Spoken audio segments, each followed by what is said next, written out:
Most of the football players participating in this weekend's Shrine Bowl game here in Hays knew they'd be playing in it for months. But not Great Bend quarterback Greg Hildebrand. He found out on Friday. Lacrosse Leopards and Victoria Knights are certainly no strangers to each other. Besides playing in the same conference, they met just last week in the Winter Jam at Hoisington. And despite the disappointment of finishing oh so close, there is some good news for Boyer. He moves up 2 more spots to 10th in the point standings. I guess that's what happens when you lose both your starting receivers, starting running back, and starting quarterback. Of course, this time around, there was a lot more on the line, like a trip to the state championship game. This year's Mid-Continent League tournament boasts a ton of talent. On the boys' side, the top 2 teams are combined 18-0. And even though it's right near the state line of Missouri, this is not the Missouri-Kansas Speedway or even the Kansas City Speedway. It is the Kansas Speedway, and that is by design. This afternoon, we finally got to get a pretty good look at what the Fort Hays State University football team will look like in 2011. But since then, they've railed off 4 straight victories. To make it 5 in a row, they would have to beat a very tough upstart Russell team. When most kids go up for the high school track team, they're hoping to do the glamour events, you know, the 100-yard dash, maybe a relay, or even the high jump. And what started out as just something to do in between other events turned into the opportunity of a lifetime for Plainville's Danny Winters. When Danny Winters is throwing a discus or a shot put, she's usually throwing it further than most of the girls around her. 125 feet 1 inch. And while she's good at it now, it was really by accident that she's even here. When I very first started track, I threw a shot and I was a high jumper. I tried a lot of different things. I tried running. And then the first thing that started me throwing discus was I hurt my knee a little bit in junior high. And so I had to have something else to do because otherwise I would just throw shot put and then do nothing else for the rest of the day. So I tried that, ended up really liking it, and it's just something that has always been really fun for me. It may be fun, but Winters also works very hard at what she does. After her freshman year, you know, she had a good season, and she really got involved with weightlifting, and I think between her sophomore and her junior year, she went from a 37-foot thrower to a 45-foot thrower. So just her work ethic and the fact that she's really bought into weightlifting has helped her tremendously. It just helped me a lot, got me a lot stronger, a lot more confident, and it was just it was mostly a confidence issue. I think that held me back a lot. So I think junior year, I really just allowed myself to throw to my best ability. Her steady improvement caught the eye of several colleges, including Kansas State, where Winters has signed a letter of intent to throw next season. I'm ecstatic to be going to K-State. Every time I go down there, I just fall in love with it all over again.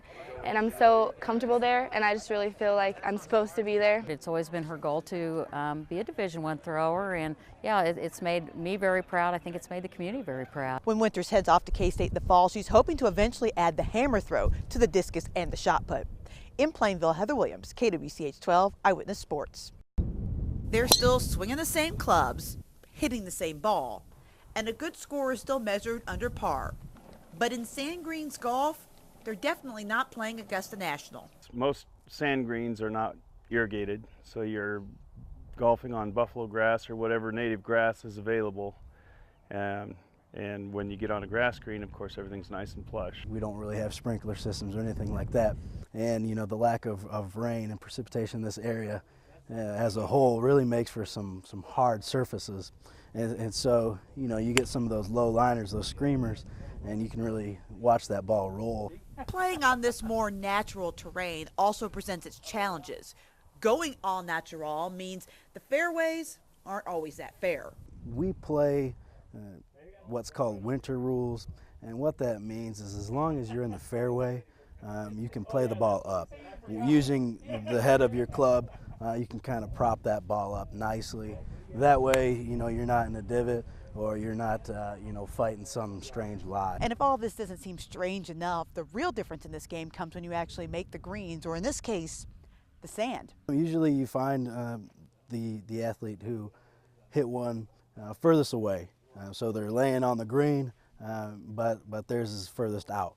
And the others will measure to their ball from the cup to where they're sitting.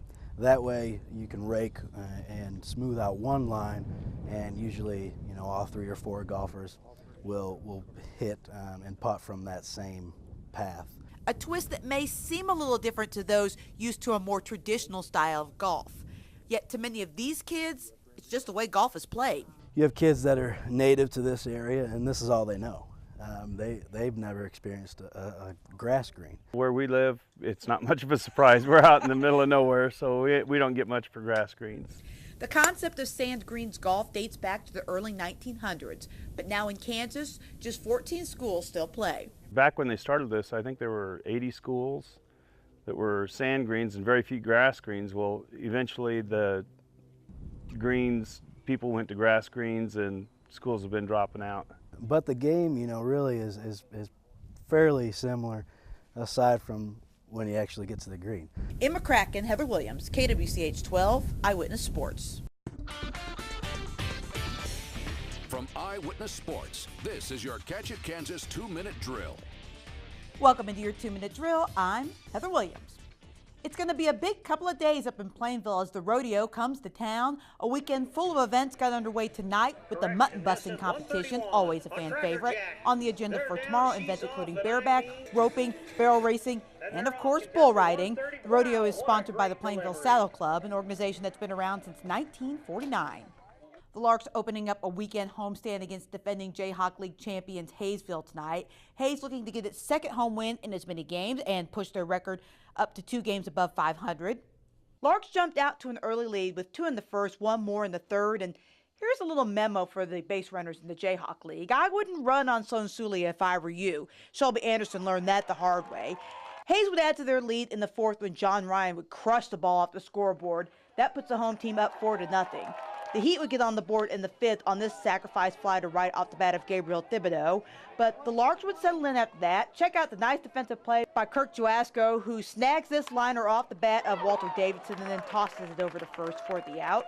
Hey, remember that memo I sent out earlier to Jayhawk League batters? Apparently, P.J. Garcia did not get it. Sulia gunned him down at second as well. And then one more run for the Larks in the seventh. Curly Galler singles to left. Elvin Rodriguez scores. Larks go on the win 5-1. The all-WAC softball team is out and champions Hayes dominates the list. Postseason awards are also out for all other spring sports. To see the list from your favorite school or your favorite sport, head to your source for high school sports, catchitkansas.com. As always, if you have a story idea, I would love to hear from you. Here's how you can reach me. You can send me an email at hwilliams@kwch.com. You can call me at 785-650-9530. And you can follow me on Twitter or on Facebook. From Emporia, Kansas, Clint Boyer. It's a journey that started when Clint Boyer was just a kid, racing motocross on dirt tracks across Kansas. To look back and to see how it all unfolded, it really is unbelievable. Unbelievable, because while he was growing up, Boyer was just your average kid, but with a love of racing that was hard to ignore. You don't see a lot of kids that are that focused on doing a singular thing like that. And it was obvious that Clint, from an early age, was very focused on racing.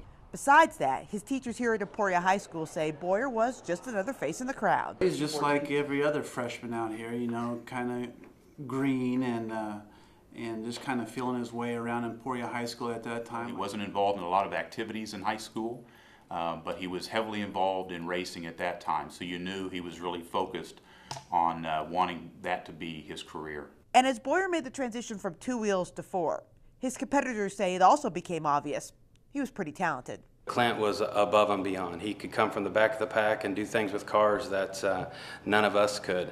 Jeff Miles is an instructor at the Richard Petty Driving Experience, and he's a racer himself. He watched as Boyer developed his skills on the Kansas dirt. Got to see Clint come from his first year to his several years of winning the championships. Everybody at the track knew that he was going to make something out of himself in racing. Boyer's big break would come while he was working here at John North Ford in Emporia, when one day he got a phone call that was almost too good to be true. He thought somebody was playing a prank on him, so he almost didn't take the call. My cell phone rings and it's some lady asking if I'll take a phone call from Richard Childress. That's right. On the phone was Richard Childress, the owner of one of the most successful teams in NASCAR history. Still, Boyer wasn't quite convinced. In Kansas, we don't have secretaries that ask if you'll take a phone call from anybody, so immediately that was off. I was like, yeah, right, you know, who is this lady? This is, you know, and I'm looking around the whole time trying to figure out which one of them is laughing, you know, behind a toolbox, and nobody's laughing. That's because it wasn't a practical joke. It was, in fact, a call from one of the top teams in NASCAR. and Childress wanted this Kansas kid to drive for him. If Richard gets on the phone, I recognize his voice right off the bat. I was like, oh my God. It's just an unbelievable feeling, unbelievable event, you know, that really did change my life forever. Since then, Bowyer has ascended to the top of the racing world and moved away from Kansas, but he's still close to his hometown roots. In March, he broke ground on a new community building in Emporia, just one of the many projects the NASCAR star has spearheaded in his hometown. Just as important as what he's done on the track is the things that he's done here for the community. I mean, he's created a foundation.